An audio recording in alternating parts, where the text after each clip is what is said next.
The word jihad is mentioned in the Quran about 41 times. The words mercy, peace, and compassion are mentioned about 355 times. Yes, come in.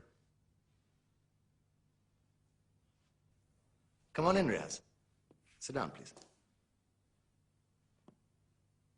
Contrary to popular belief in most Western cultures, Islam is a religion that preaches peace and tolerance.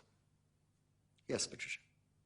If Islam truly is a religion that preaches peace, then how come the world's most troubled spots, the West Bank, Afghanistan, Pakistan, Iraq, they're all plagued with Islamic terrorism? Well, that depends on your definition of terrorism. Some might argue that the U.S. invasions of countries like Iraq and Afghanistan are also acts of terrorism. Those were acts of war to get rid of despotic regimes. Or a means of getting at a country's oil. Conspiracy theories. Well, May I? Yes, please. Go ahead, Riaz. Mr. Khan is right. I mean, if we're talking about terrorists, the world's biggest terrorists are the white superpowers. Come on now. No, really, stop and think about it. Explain 9/11. Okay. Do you know how many people died in the Twin Towers strike? Around 3,000. And do you have any idea how many people died in the bombing of Afghanistan? Take a wild guess. More than 15,000 people died. And that's just conservative figures.